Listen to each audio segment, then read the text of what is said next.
Thanks very much for the opportunity to present our view on what's creating this shortage. Let me just share my screen.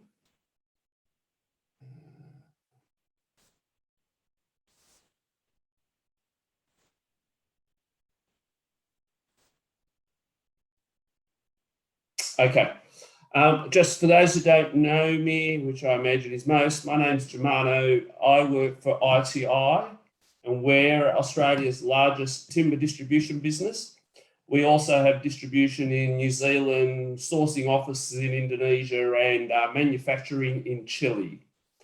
And we have markets in the USA. So we have a good coverage of what's happening around the world.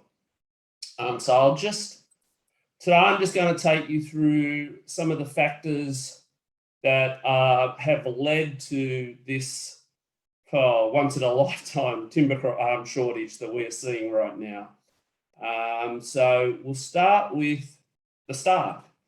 Back last year when COVID hit, panic obviously hit the world, including ITI, and at the time industries started to slow down, shut down production. I can tell you that us as a distributor, we cancelled tens of millions of dollars of orders because of our concern that the economies of the world were going to fall into a black hole.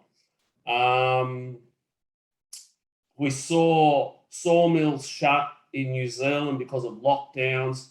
We saw sawmills crippled by stay-at-home orders across Europe, North America, and similar issues. So there was a lot of production, a lot of cancelling of orders, a lot of production taken out of the system.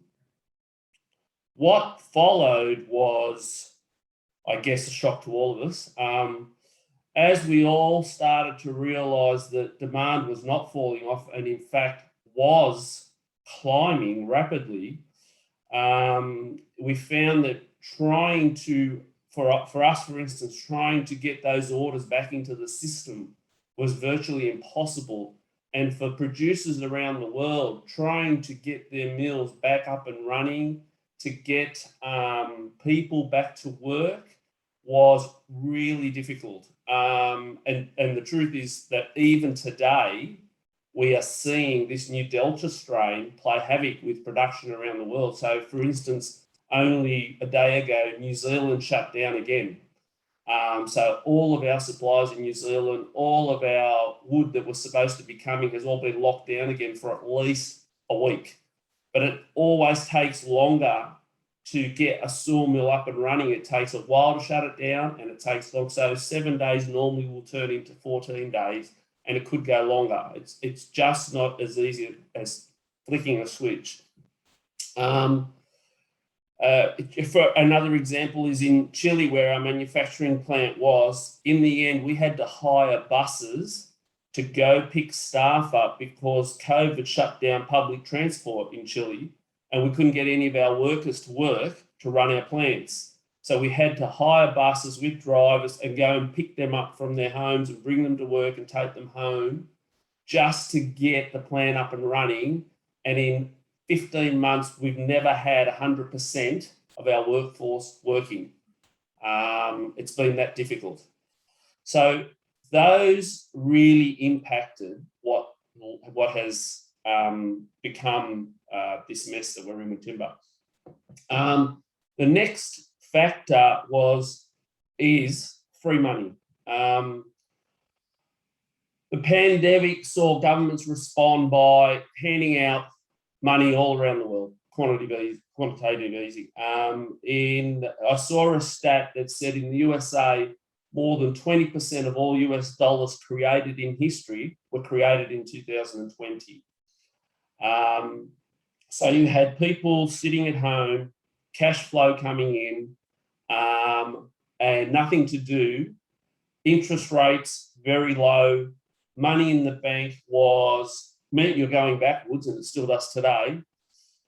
Equities, like the economy's production and stuff, began a V-shaped recovery. And so people were looking to take this money and do something with it. Money that would normally be used for vacations and money that was sitting around earning nothing. And so you had a huge surge in building activity. And then you had things like the Australian government introducing the homeowners grant.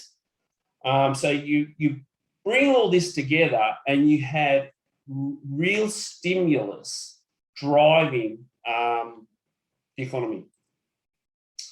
Stage one, the first thing we started to notice was the surge in alterations and additions market.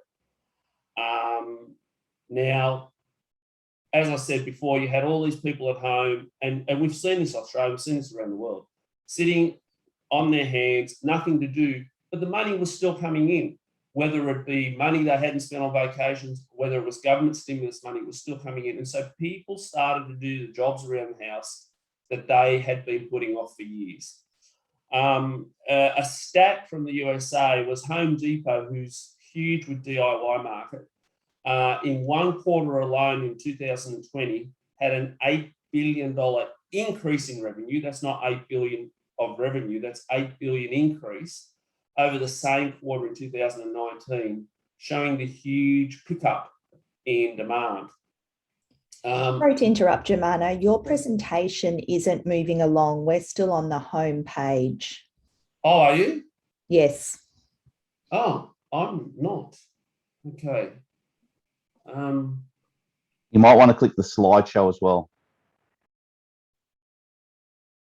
Sorry, this didn't happen last time, so I'm not experienced at this stuff. So you're still on the home page. Is that better? No.